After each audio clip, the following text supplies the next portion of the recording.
You are listening to Learn Out Loud's Biography podcast. With this series, we will explore the lives of notable people throughout history, whether it be world leaders, political activists, spiritual luminaries, great artists, or everyday people. This podcast will be a showcase for their story. For a complete listing of Learn Out Loud's podcasts, please visit us at www.learnoutloud.com/podcast. Thank you for listening.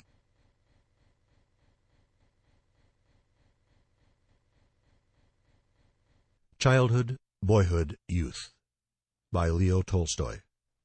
Published from 1852 to 1856. Edited by Arthur Mee and J.A. Hamerton. Childhood. August 12th was the third day after my 10th birthday anniversary. Wonderful presents had been given me. My tutor, Karl Ivanych, roused me at 7 by striking at a fly directly over my head with a flapper made of sugar paper fastened to a stick. He generally spoke in German, and in his kindly voice exclaimed, "Get up, children, it is time. Your mother is already in the drawing-room." Lyadka Nikolai, the valet of us children, a neat little man, brought in the clothes for me and Volodya, who was imitating my sister's governess, Marya Ivanova, in mocking, merry laughter. Somewhat sternly, presently Karl Ivanych called from the schoolroom to know if we were nearly ready to begin our lessons. In the schoolroom, on one shelf was our promiscuous assortment of books, on another the still more miscellaneous collection which our dear old tutor was pleased to call his library. I remember that it included a German treatise on cabbage gardens, a history of the 7 Years' War, and a work on hydrostatic. Karl Ivanych spent all his spare time in reading his beloved books, but he never read anything beyond these and the Northern Bee. After early lessons, our tutor conducted us downstairs to greet Mamma. She was sitting in the parlor, in front of the samovar, pouring out tea. To the left of the divan was the old English grand piano, on which my dark-complexioned sister, Lubotshka, 11 years old, was painfully practicing Clementi's exercises. Near her, Marya Ivanova, with scowls on her face, was loudly counting and beating time with her foot.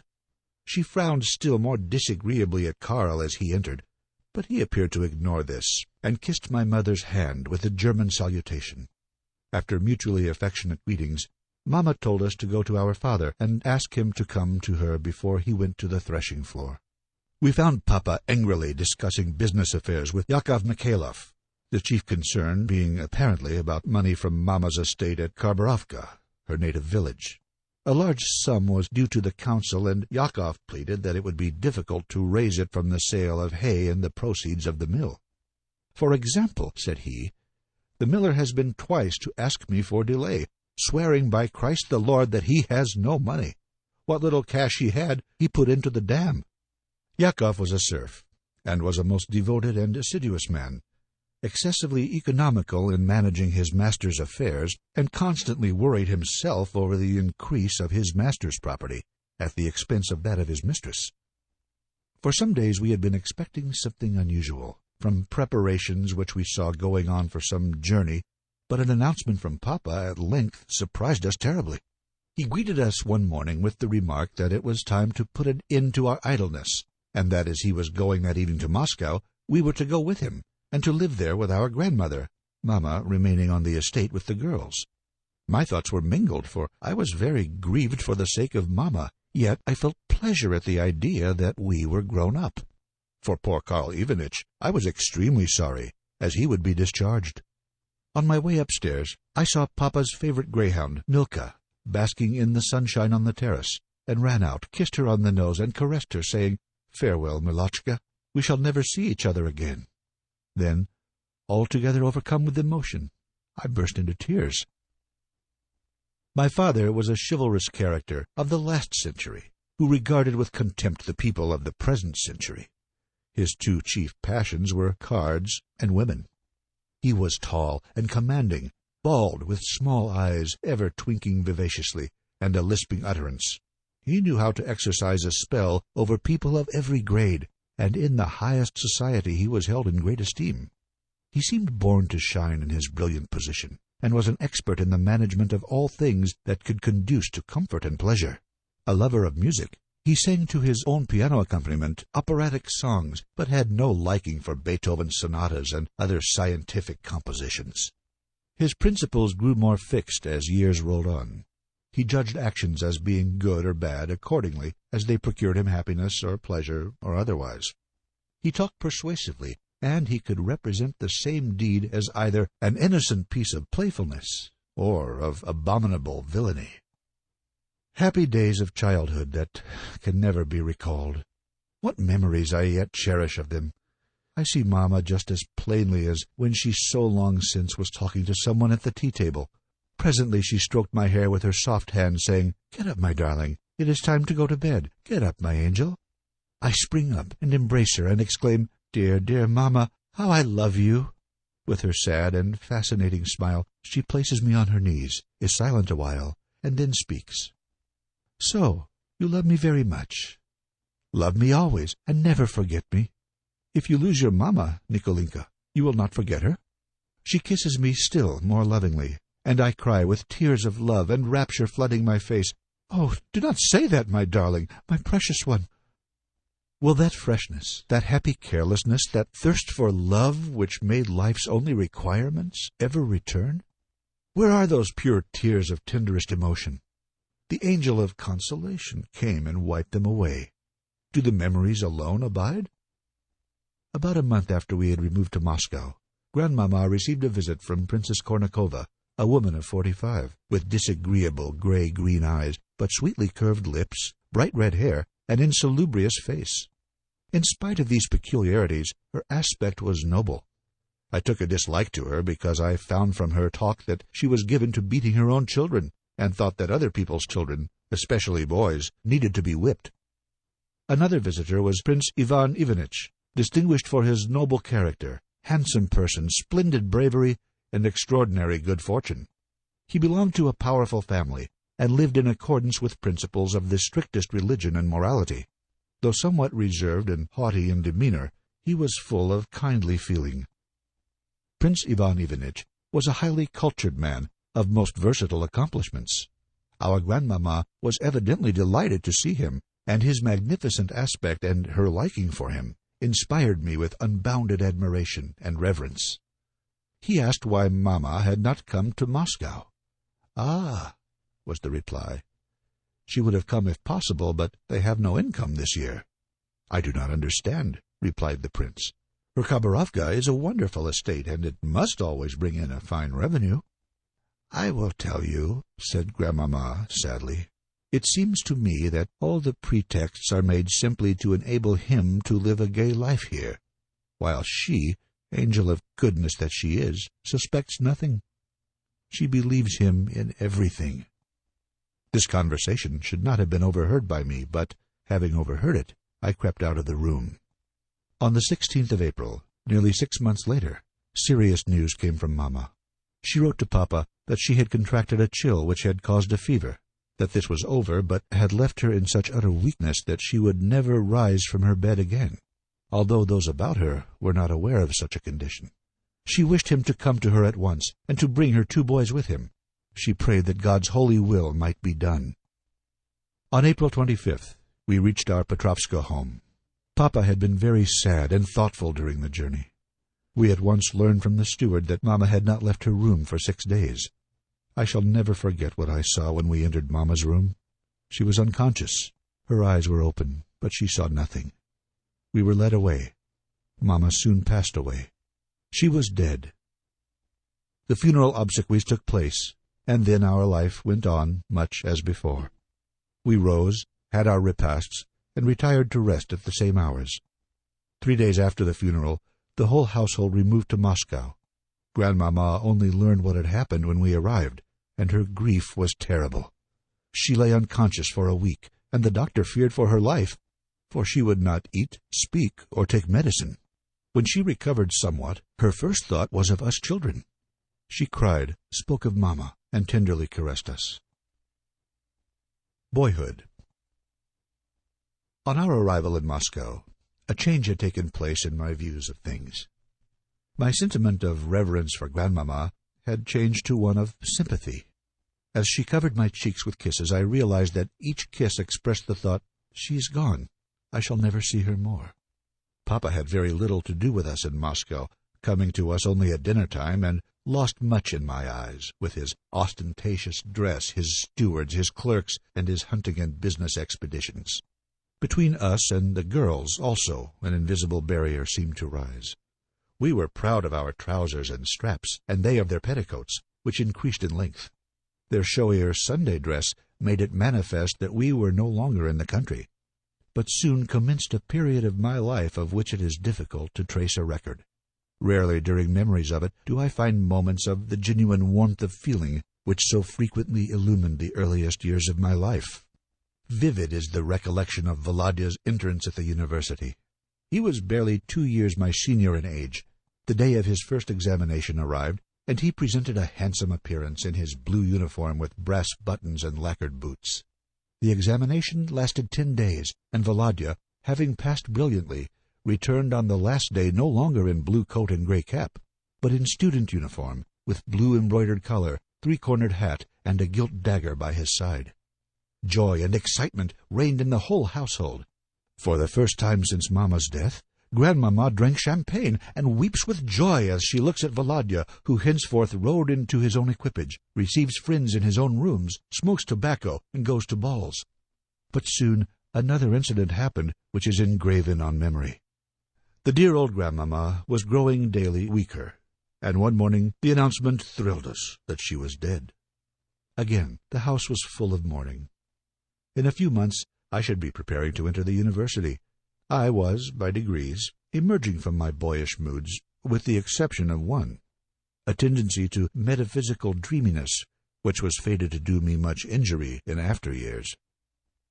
At this period, an intimacy commenced between me and a very remarkable man, Prince Dmitri Nekhludoff. He was a tall and commanding figure, with an extraordinary intellect. Whenever he found me alone, we seated ourselves in some secluded corner, and found mutual delight in metaphysical discussions. With ecstasy in these moments I soared higher and higher into the realms of thought. This strange friendship grew. We agreed to confess everything to each other, and thus we should really know each other and not be ashamed. But in order that we should not be in any fear of strangers, we vowed never to say anything to anybody else about each other, and we kept that vow. As may be imagined, the influence of my friend over me was greater than mine over him. I adopted his fervent ideas, which included lofty aspirations for the reformation of all mankind. Youth.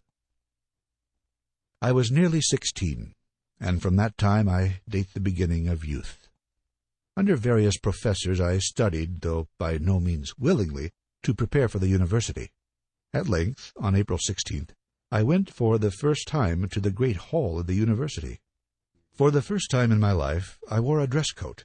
The bright hall was filled with a brilliant crowd of hundreds of young men in gymnasium costumes and dress coats, stately professors moving freely about among the tables. On that day I was examined in history, and answered questions in Russian history in brilliant style, for I knew the subject well. I received 5 marks. Similar success rewarded my efforts at the examination in mathematics, for the professor told me I had answered even better than was required, and on this occasion I received 5 points. Everything went splendidly until I came to the Latin examination. The Latin professor was spoken of in accents of terror, for he had the reputation of taking a fierce delight in plucking candidates. My success so far had made me feel proudly confident, and as I could translate Cicero and Horace without the lexicon, and was proficient in Zumph's grammar, I thought I might equal the rest. But not so. The professor amicably passed one of my young acquaintances, although the youth was palpably deficient in his answers. I afterwards learned that he was the student's protector. When my turn came, immediately afterwards, the professor turned on me in truly savage demeanor. "That is not it. That is not it at all," exclaimed he. "This is not the way to prepare for higher education. You only want to wear the uniform, and to boast of being first." The demeanor of this professor so affected me that my confusion was complete. I only received 2 marks, and the injustice so depressed me that I lost all ambition, and allowed the remaining examinations to proceed without making any effort. I made up my mind that it was unwise to aim at being first, and I resolved to adhere to this sentiment in the university. My father married again. He was 48 when he took Avdotia Epifanova as his second wife. She was a beautiful woman, whom Mama used to call Dunichka, but I had suspected nothing until Papa actually announced to us that he was going to marry her. The wedding was to take place in a fortnight. I and Volodya returned to Moscow at the beginning of September, and on the following day I went to the university for my first lecture. It was a magnificent, sunny day, and as I entered the auditorium, I felt lost in the throng of gay youths flitting about through the doors and among even the corridors. Belonging to no particular group, I felt isolated and then even angry, and I remember in my heart that this first day was a dismal occasion for me. I looked at the professor with an ironical feeling, for he commenced his lecture with an introduction which, to my mind, was without sense. I decided at this first lecture that there was no need to write down everything that each professor said, and to this principle I adhered. Though during my course I made many pleasant acquaintances, and so felt less isolated than at first, I indulged in little real comradeship. But during the winter my attention was much engrossed with affairs of the heart, for I was in love 3 times. Yet I was overwhelmed with shyness, fearing that my love should be discovered by its object. With 2 of the young ladies, indeed, I had already been in love previously. Of one of them I was now enamored for the 3rd time, but I knew that Volodya also regarded her with passionate ecstasy. I felt that it would certainly not be agreeable to him to learn that 2 brothers were in love with the same young woman. Therefore, I said nothing to him of my love. But great satisfaction was afforded to my mind by the fact that our love was so pure, and that each would be ready, if needful, to make a sacrifice for the sake of the other. But that self-abnegation did not, after all, extend to Volodya, for when he heard that a certain diplomat was to marry the girl, he was disposed to slap his face and challenge him to a duel. It happened that I had only spoken once to the young lady, and my love passed away in a week, as I made no effort to perpetuate it. During that winter, I was quite disenchanted with the social pleasures to which I had looked forward when I entered the university, in imitation of my brother Volodya. He danced a great deal, and Papa also went with his young wife to balls.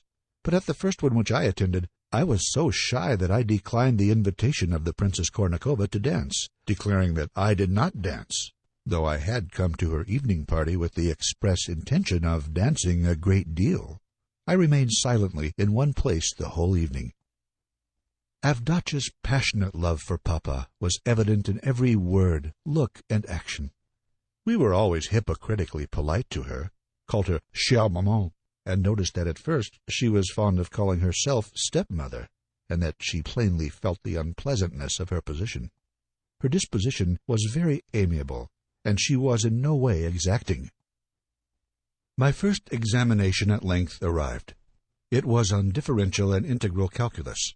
I was indifferent and abstracted, but a feeling of some dread passed over me when the same young professor who had questioned me at the entrance examination looked me in the face.